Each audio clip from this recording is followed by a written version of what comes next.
What is up, everybody? It is Speed here, and today we're going to be talking about some drafts that you can use in your pubs and matches to dominate your games, and kind of things you just want to be looking for when you're picking your hero to amplify your drafting phase, because I see a lot of players getting confused and even saying the wrong things when I'm just playing pubs about what needs to be picked and what hero's good here and what's not. So I'm going to be going over full drafts and just a couple ideas on what you might want to look for. This pro guide you're about to see is one of hundreds, just like it, over at gameleap.com. GameLeap is your #1 stop to become a specialist in your desired role fast. Check us out today with the discount link in the description below to unlock your hidden potential, but for now, let's hop into the video. So first off, let's talk about what I like to, what are my tenets for drafting? What should you be setting as a baseline to guarantee that you're going to have at least a solid game? Well, first off, I'm going to give 4 ideas that you should just write down right now, and that is winning lanes, #1. When you're drafting, you want to win lanes. So the first thing I'd always draft for to make your game simple, especially if you're against a team that you think might be better than you, or, you're just not sure what to pick. Start with winning the lanes, right? You'll notice a lot of pro teams, they'll often pick heroes that can be flexible or have solid laning stages. A hero that we see popular right now is Leshrac, or we could say something like Gyrocopter. These heroes are very flexible in the laning stage, and they don't lose a lot of matchups. Second, we have team fighting. So this is something that allows you to make the game very simple, especially in low MMR pubs and matches in general. You will see a lot of team fighting. 5v5 fights are brutally common. It's just kind of like a all-out warfare. It's like trench warfare where it's just a bunch of guys running at each other endlessly. So yeah, having team fights is great. Right, just naturally heroes like Tidehunter and Zeus I think excel because they just do a lot of AoE damage and provide a lot of general team fight. Next up is control. So it's one of those things where if your draft lacks a stun, pick a stun. Like, let's say you're the mid laner and you have last pick. You have to be like, okay, my team is a Brewmaster, Shadow Demon, Chen, and like Lycan.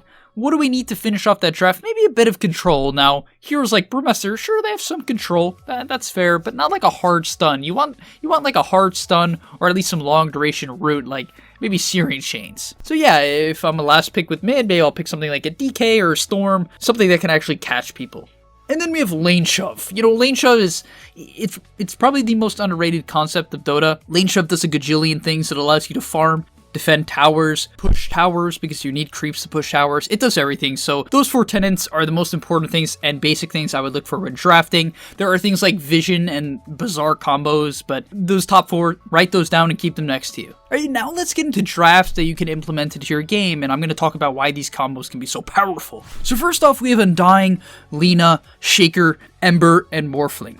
So you might be like, well, how should I look at this? This can be a bit confusing. Well, I'm going to break it down. So first off, we have Undying and Morphling at the ends of the spectrum, the 5 and the 1. Why do I like these heroes paired together? Well, you have some scaling in the Morphling and a hero that has a weak laning stage. And let's say you pick this Morphling because you want to run him with the Morphling Shaker combo, but you know it's a weak lane. Well, you pick this Undying to secure the early laning stage. Undying is one of the most dominant laning stage heroes in the game. So you've checked off the winning lanes box right then and there.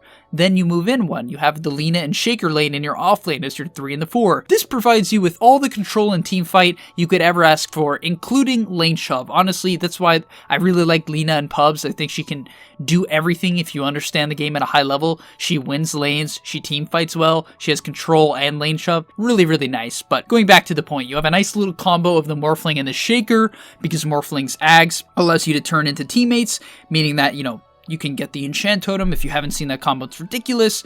And then finally, to top it all off, we go with something like an Ember or a Wex Invoker. Why?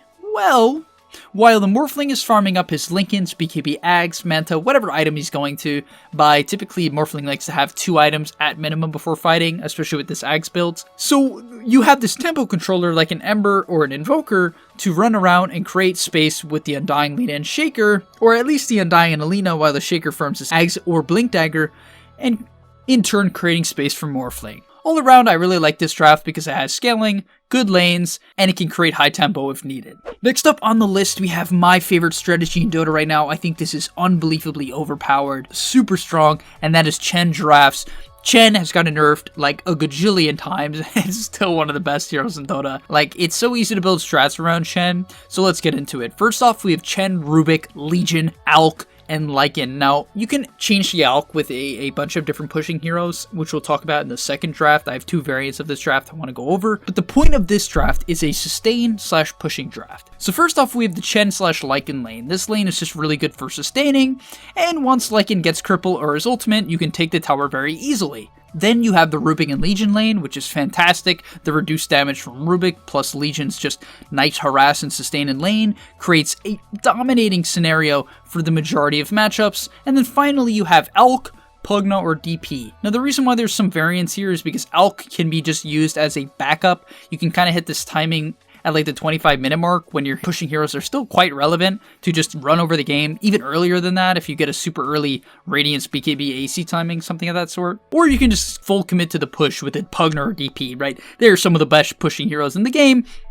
so it's very logical to add them into a pushing strat. And just to top it all off, I want to talk about why this is overall good. First off, these heroes have a lot of sustain. Chen, Legion, Lycan, very good at sustaining. Now, why Rubik? Well, it's good for the lanes, and it provides you quite a bit of control, especially if he can steal a stun, but Rubik is also one of the best heroes to use when you want the enemy team to fight into you. Right, and push strats will very often have the enemy team fighting into you and trying to delay pushes. Rubik is good because he can spam low cooldown, high damage nukes, especially if he steals a Dragon Slave. Even if he doesn't, you have Fadebolt. And the second variant to this is a VP draft. You have Chen, Rubik, Omni Knight, Necro, and Lesh. Now let's think about this. How is this draft even viable? There's no carry. Well, Leshrac is a pseudo carry. And what I mean by that is he has a pretty good laning stage and can take towers very, very quickly with this max Diabolic Edict. So essentially, the point of this draft is to end the game early, and even if you don't, you scale actually quite well. Necro is quite dominant with the Omni Knight, Heavenly Grace, as well as Chen heals.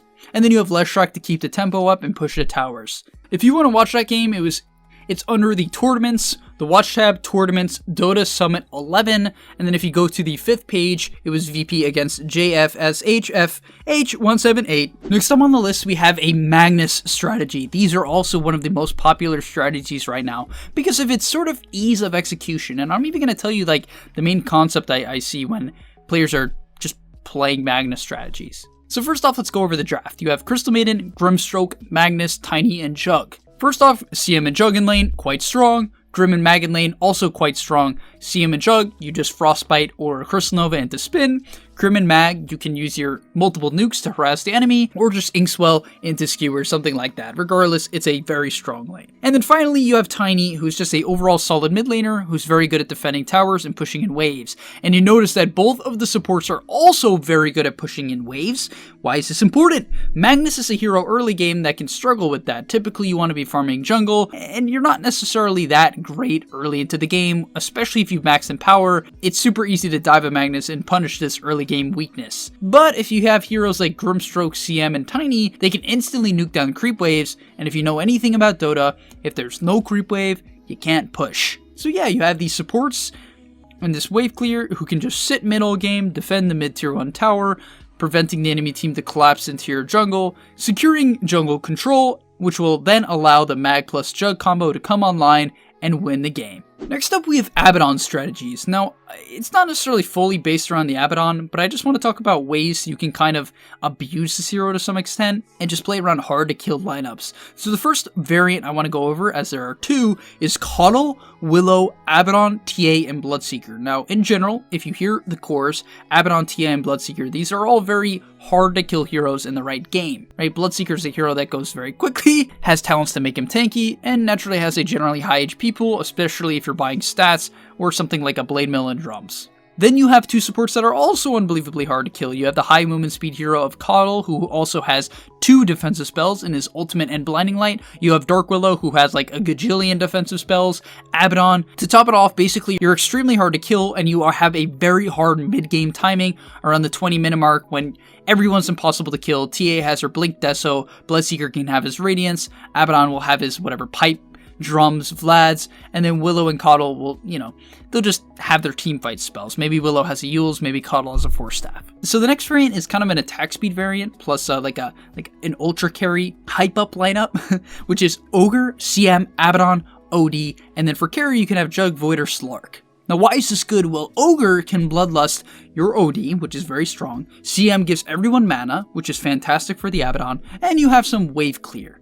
In addition, basically, the main idea behind this strategy is just to give everyone around you a lot of benefits. The CM provides the aura, Ogre provides the attack speed. If you threw in a Magnus, it would be comical because you would, then give them Empower. But Abaddon gives you the Curse of Avernus passive, and then you just have 2 hard carries that are going to feast off of this. And finally, last but not least, you have Jakiro, Pugna, Beastmaster, Dragonite, and this is what I like to call a Void Draft. So basically you're playing around the fact that Chronosphere is a very strong spell. And so you pick something like a Jakiro with the Void. This is a very strong lane because Jakiro reduces attack speed, so Void can man up on basically anyone. Then you have the Pugna Beastmaster lane. Pugna, and as a position forward Beastmaster in lane, it's just an obnoxious harass lane that can easily take the tower by the 6 to 7 minute mark. And then finally you have a DK mid who provides consistent control, which will allow someone like a Pugna to get off full duration life drains, or maybe not full duration, but long life drains, long duration macro pyres, and good setup for Ice Path.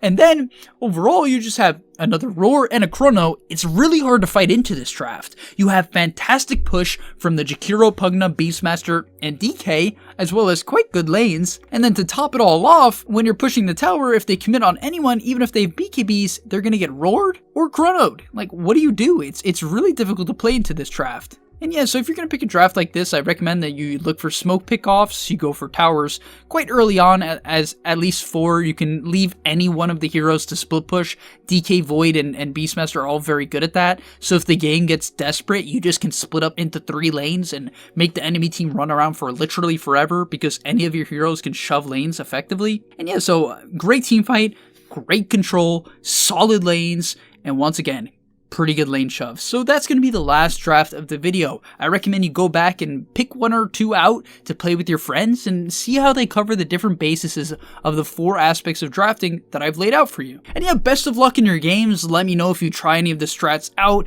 If you do, go to the Discord, let me know, send a picture, ping me, and I'll be happy to check it out. Thanks for watching. If you enjoyed, please do like and subscribe. And of course, I'll see you in the next video. Thanks. Are you tired of being hard stuck at your rank? Over at gameleap.com, we have a library of hundreds of guides authored by pro players and coaches covering literally every aspect of Dota.